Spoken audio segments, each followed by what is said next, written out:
Hello, this is Faisal from इनवाई global consulting और मेरे साथ हैं आज फैज़ान अहमद।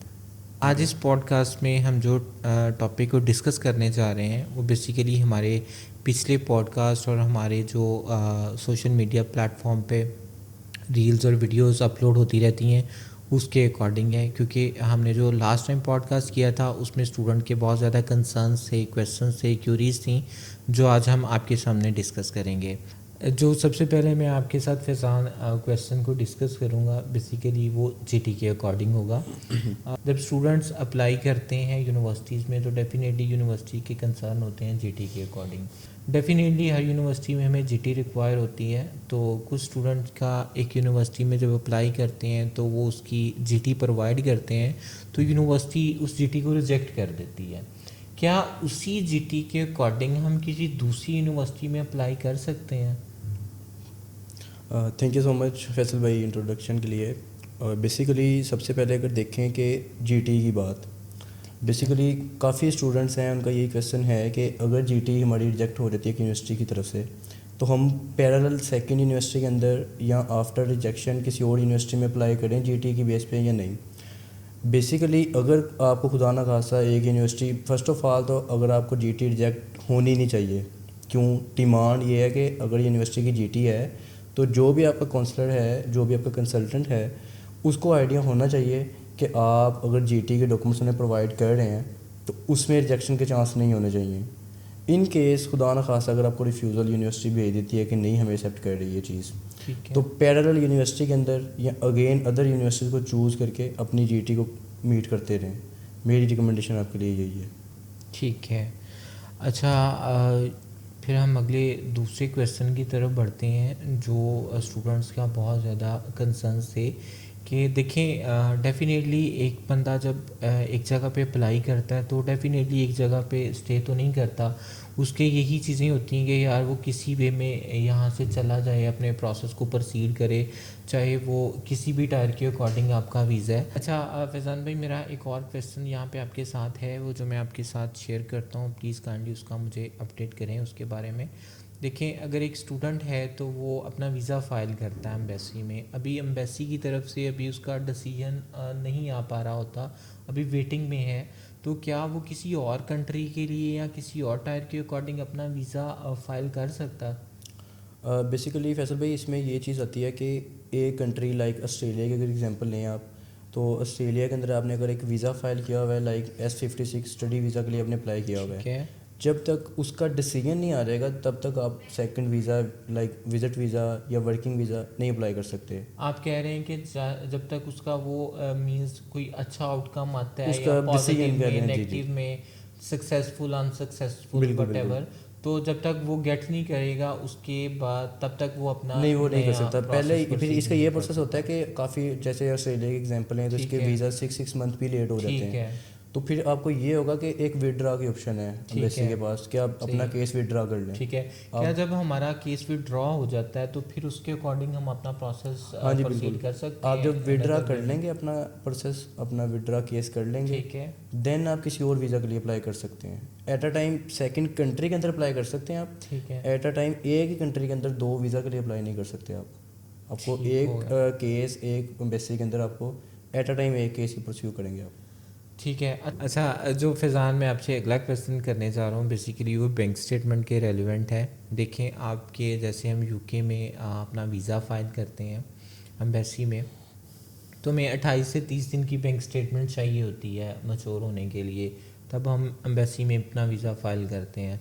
फिर वेरी करता है कि एम्बेसी हमें कितने दिन में डिसीजन देते हैं, हम कौन सी सर्विस को ले रहे हैं, स्टैंडर्ड में जा रहे हैं, प्रायोरिटी में जा रहे हैं। मैक्सिमम जो टाइम है होता है वो कह लें कि 1 वीक से लेके 3 वीक तक मैक्सिमम, या 4 वीक तक भी चला जाता है सम एक्सटेंड। तो क्या हम अगर ऑस्ट्रेलिया में ये चीज़ करते हैं तो हमें बैंक स्टेटमेंट कितने दिन के लिए चाहिए होती है, और जब हम अपना वीज़ा अप्लाई कर लेते हैं तो हम अपनी बैंक स्टेटमेंट निकलवा सकते हैं? ये चीज़ प्लीज़ काइंडली यहाँ थोड़ा क्लियर करिएगा। आप यूके की एग्जांपल लें तो 28 डेज, आप जैसे आपने लास्ट बताया है कि उसमें आपको मैच्योर करने के बाद बैंक स्टेटमेंट आप वीज़ा फाइल कर देते हैं। और आपको यूके में ये चांस है कि with in 3 to 4 month visa भी आ जाता है। ठीक है, ऑस्ट्रेलिया में ऐसा सीन नहीं है। सही है। आपका ये है कि जैसे ही आपकी लेट्स सपोज अगर 8.59 मिलियन की बैंक स्टेटमेंट मैच्योर होती है, आप वीज़ा फाइल कर सकते हैं। सही है। और अगर वीज़ा की बात करें ऑस्ट्रेलिया की, तो वो मैक्सिमम जो ड्यूरेशन चल रहा है करंट सिचुएशन में, वो 2 to 3 मंथ्स लग रहे हैं स्टूडेंट के। तो आपने बैंक स्टेटमेंट तब तक विड्रा नहीं करनी जब तक आपको डिसीजन नहीं आ जाता। ये नहीं है कि आप आफ्टर वीज़ा अप्लाई करने के विद इन 1 मंथ 1.5 मंथ अपनी बैंक स्टेटमेंट विड्रा कर लें, क्योंकि अगर खुदा न खासा विड्रा करते हैं तो जैसे ही विड्रा करेंगे आपका वीज़ा रिफ्यूज़ हो जाएगा।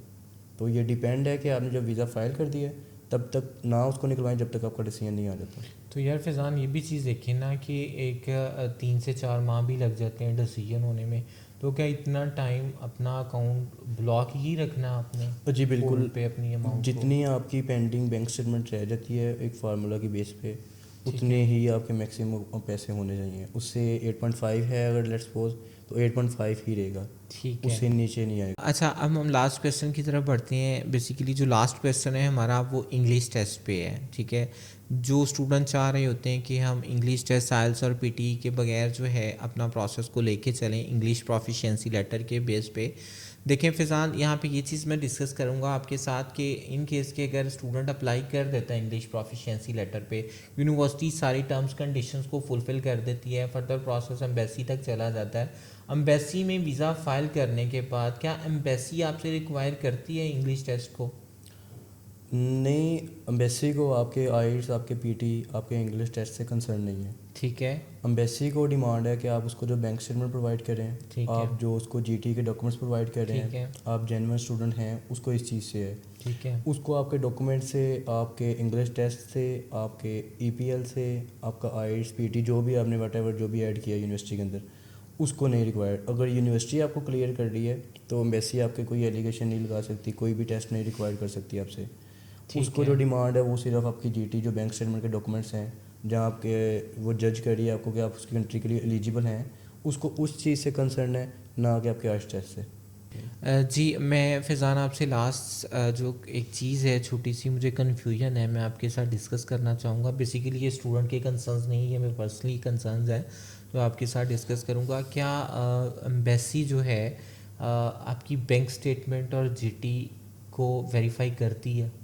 अब बिल्कुल करती है, क्योंकि उसने उसी की बेस पे आपको जज करना है कि आप उसकी कंट्री के लिए एलिजिबल हैं या नहीं। तो वो 100% इसको वेरीफाइबल करेगी। इवन के लास्ट स्टूडेंट्स को कॉल्स भी आई हैं, ठीक है, उनके डॉक्यूमेंट्स वेरिफिकेशन की कॉल्स भी आई हैं उन्हें, ठीक है।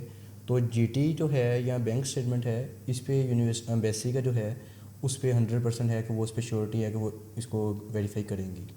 जी, जो आज स्टूडेंट के कुछ कंसर्न्स क्यूरीज थी हमने अपने पॉडकास्ट में डिस्कस किए हैं। मज़ीद हम आपके साथ एक नए पॉडकास्ट के साथ एक नए टॉपिक के साथ कुछ कंसर्न्स जो भी आपके होंगे वो हम लेके आएंगे, कुछ इन्फॉर्मेशंस होंगी वो हम आपके साथ डिस्कस करेंगे। इस पॉडकास्ट में हमने स्टूडेंट के कुछ कंसर्न्स क्यूरीज को डिस्कस किया है। हम एक नई वीडियो में एक नई इन्फॉर्मेशंस लेके आपके साथ एक नए पॉडकास्ट में आएंगे। आज का हमारा जो पॉडकास्ट था इसमें हमने स्टूडेंट के कंसर्न और क्यूरीज को डिस्कस किया है। फिर भी इसमें अगर आपका कोई क्वेश्चन है, कुछ कंसर्न्स हैं, प्लीज़ काइंडली हमें कमेंट करें। सो हम आपके साथ जल्द मिलते हैं एक नए टॉपिक, एक नई वीडियो, एक नए पॉडकास्ट के साथ। Thank you so much. Visit our office in Y Global Consulting and contact with us 0321 999 8660. Thank you.